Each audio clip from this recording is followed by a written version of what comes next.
Good evening students. आज हम law spring को आगे स्टडी करते हैं। 5th और 6th पेज इसका। ये यहाँ तक की जो स्टोरी थी वो साहिब की थी, उदीपी शहर की स्टोरी थी। अब नेक्स्ट स्टोरी इसमें जोड़ी गई है सीमापुरी के बारे में और फिरोज़ाबाद के बारे में। सीमापुरी के बारे में पीछे भी रैग पिकिंग फैमिलीज़ की आ चुकी है स्टोरी, इसमें फिरोज़ाबाद की स्टोरी और जोड़ी गई है। यहाँ से स्टार्ट करते हैं। I want to drive a car. Mukesh नाम का लड़का कहता है कि मैं कार चलाना सीखना चाहता हूँ। Mukesh इंसिस्ट्स on being his own master. Mukesh अपना स्वयं का मालिक बनने पर जिद करता है। इंसिस्ट होता जिद करना। I will be A motor mechanic he announces. वह घोषणा करता है कि मैं एक मोटर मिस्त्री बनूंगा। मैकेनिक क्या होता है? मिस्त्री। Do you know anything about cars? I ask. मैं पूछती हूँ क्या तुम कार के बारे में कुछ जानते हो? I will learn to drive a car he answers looking straight into my eyes. सीधा मेरी आंखों में देखते हुए वह उत्तर देता, मैं कार चलाना सीखूंगा। His dream looms like a mirage amidst the dust of streets that fill his town Firozabad. Loom झलकना, मिरेज होता है मृग तृष्णा। जो मृग तृष्णा उस इच्छा को कहा जाता है जो कभी पूरी ना हो, उसका जो सपना है। धूल भरी गलियों के बीच में मृग तृष्णा की तरह दिखाई पड़ता है, जो उसके नगर फिरोज़ाबाद में जो धूल भरी रहती है। Famous for its bangles. जो फिरोज़ाबाद चूड़ियों के लिए प्रसिद्ध है। Every other family in Firozabad is engaged in making bangles. Engaged होता है व्यस्त रहना, किसी काम में लगे रहना। फिरोज़ाबाद में हर दूसरा परिवार चूड़ियाँ बनाने में व्यस्त रहता है। It is the centre of India's glass blowing industry where families have spent generations working around furnaces, welding glass, making bangles for all the women in the land it seems। यह भारत के कांच उद्योग का केंद्र है, जहां बहुत से परिवारों ने अपनी पीढ़ियां भट्टियों के चारों ओर काम करने में बिताई हैं, लगाई हैं। कांच को जोड़ने में making bangles for all the women in the land, और भारतवर्ष की सभी महिलाओं के लिए चूड़ियाँ बनाने में बिताई हैं। इट सिम्स ऐसा लगता है। Mukesh family is among them. Mukesh का परिवार भी उन्हीं में से है।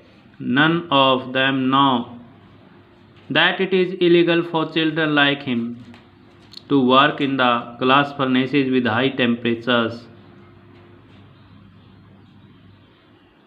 उनमें से कोई भी नहीं जानता कि यह उस जैसे बच्चों के लिए गैर कानूनी है। इलीगल होता है गैर कानूनी। गैर कानूनी है कि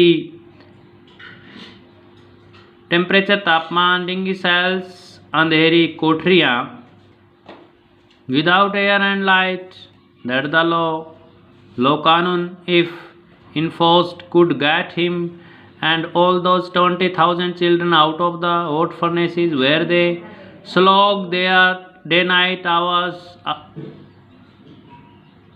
often losing the brightness of their eyes। slog होता है वर्क हार्ड, कड़ी मेहनत करना। ब्राइटनेस मीन चमक। ये बस यहाँ से देखिए, उनमें से कोई नहीं जानता कि उस जैसे बच्चों के लिए अंधेरी कोठरियों में, बगैर हवा और प्रकाश के अंधेरी कोठरियों में, उस तापमान में कांच की भट्टी में काम करना गैर कानूनी है, इलीगल है। दैट यह भी नहीं जानता द लॉ कि कानून इफ इन्फोर्स्ड लागू कर दिया जाए, कुड गेट हिम वह उसको, एंड ऑल दोज 20,000 चिल्ड्रन और वे उन 20,000 बच्चों को out of the hot furnaces गर्म भट्टियों से निकाल सकता है। Where they slog their daylight hours, जहाँ वे सारा दिन कठोर परिश्रम करते रहते हैं। अक्सर उनकी आँखों की रोशनी भी चली जाती है। मुकेश आइज बीम, मुकेश की आँखें चमक उठती हैं। As he volunteers to take me home, volunteer होता अपनी इच्छा से, जैसे ही वह अपनी इच्छा से मुझे अपने घर ले जाता है। विच ही प्राउडली सेज, जिसको वह बड़े गर्व से कहता है, इज़ बीइंग रीबिल्ट, कि इस घर को पुनः बनाया जा रहा है, दोबारा बनाया जा रहा है। We walk down stinking lanes chalked with garbage, past homes that remain, hovels with crumbling walls, wobbly doors, no windows, crowded with families of humans and animals coexisting in a primal state. प्राइमवेल होता है आदिकालीन अवस्था, state. We walk down, हम फिर एक बार word meaning देख लीजिए इस sentence के। स्टिंकिंग होता है बदबूदार, चौकड का मतलब भरा हुआ, गार्बेज कूड़ा करकट, होवल्स का मतलब छप्पर, क्रम्बलिंग कमज़ोर, जर्जर, वोबली का मतलब भी कमज़ोर अवस्था में, और कोएग्जिस्टिंग का मतलब साथ में रहना। प्राइमवेल आपको बता दिया आदिकालीन। हम कूड़ा करकट से भरी बदबूदार गलियों में से जाते हैं, घरों के पास से, जिन घरों के आगे होवेल से छप्पर हैं, जिनकी दीवारें क्रम्बलिंग है, जर्जर हैं, जिनके दरवाजे भी जर्जर अवस्था में हैं, टूटे हुए हैं। नो विंडोज, कोई खिड़कियां नहीं हैं। Crowded with families of humans and animals of coexisting in a primal state, और आदिकालीन दशा की तरह जहाँ मानव और पशु एक साथ भीड़ भड़ाके में रह रही हैं, उन गलियों में से हम गुजरते हैं। कौन कौन? लेखिका और Mukesh. He stops at the door of one such house, वह ऐसे ही एक घर के दरवाजे पर रुकता है। Bangs a wobbly iron door, bangs mean थपथपाना, वह एक कमज़ोर लोहे के दरवाजे को थपथपाता है।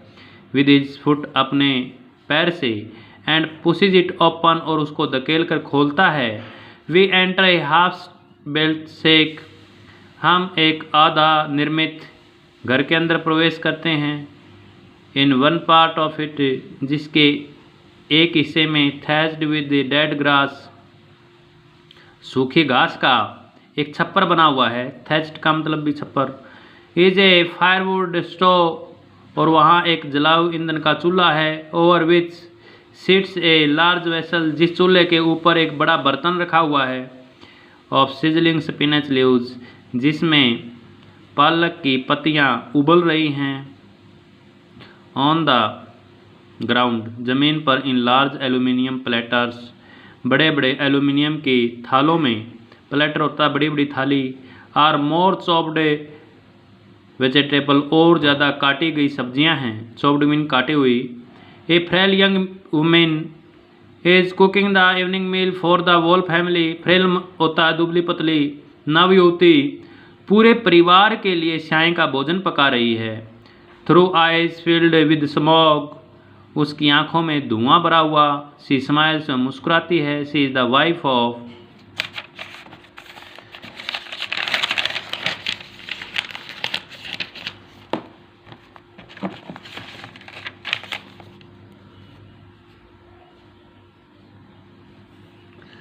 मुकेश एल्डर ब्रदर, वह मुकेश के बड़े भाई की पत्नी है।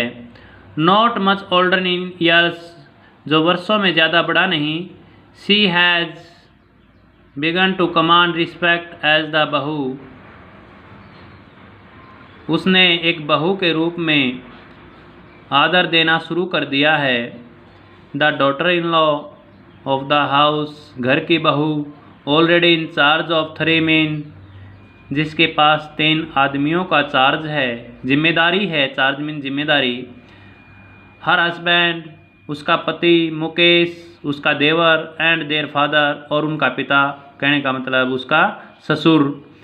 When the older man enters, जब बड़ा आदमी घर में प्रवेश करता है। She gently withdraws behind the broken wall. वह धीरे से टूटी हुई दीवार के पीछे चली जाती है। And brings her veil closer to her face, और ओढ़नी को अपने चेहरे के और पास ले आती है। एज कस्टम डिमांड्स, जैसे कि रीति रिवाज मांग करती है। ये यहाँ पर पर्दा प्रथा के बारे में बताया है। किसी भी बड़े आदमी के आते ही बहू ओढ़नी सिर पर ओढ़ लेती है और अपने घूंघट कर लेती है, मुंह को ढक लेती है। Daughters in law must veil their faces before male elders, कि बहुओं को पुरुष बुजुर्गों के सामने अपने चेहरों को ढकना ही होता है। इन दिस केस, इस मामले में the elder is an impoverished bangle maker, बुजुर्ग एक बहुत गरीब चूड़ी बनाने वाला है। इम्पोवरिश्ड होता है वेरी पुअर, बहुत गरीब। Despite long years of hard labour, कड़ी मेहनत के लंबे वर्षों के बावजूद। फर्स्ट एज ए टेलर, पहले एक टेलर के रूप में, दर्जी के रूप में। देन ए बेंगल मेकर, फिर एक चूड़ी निर्माता के रूप में। He has failed to renovate a house, वह एक मकान बनाने में असफल रहा है। रिनोवेट का मतलब यहाँ पर मरम्मत करना। वह अपने मकान को मरम्मत तक नहीं कर पाया है। Send his 2 sons to school, अपने 2 बच्चों को, 2 लड़कों को, बेटों को स्कूल नहीं भेज पाया। All he has managed to do, जो वह सब कर पाया, is teach them what he knows, उनको सिर्फ इतना बता पाया जब वह जानता है। द आर्ट ऑफ, जो क्या जानता है? Art of making bangles. Art of making bangles, चूड़ियाँ बनाने की कला ही वह अपने बच्चों को सिखा पाया है, घर की मरम्मत तक नहीं कर पाया। तो यहाँ पर लेखिका ने बड़े ही भयंकर गरीबी का वर्णन किया है। डियर स्टूडेंट्स, आई होप आपको बड़े अच्छे से समझ आया होगा। अब मुझे कोई अर्जेंट वर्क हो गया, इसके बाद कल स्टडी करते हैं। लाइक कीजिए, कमेंट कीजिए, सब्सक्राइब कीजिए। Thank you, have a nice day.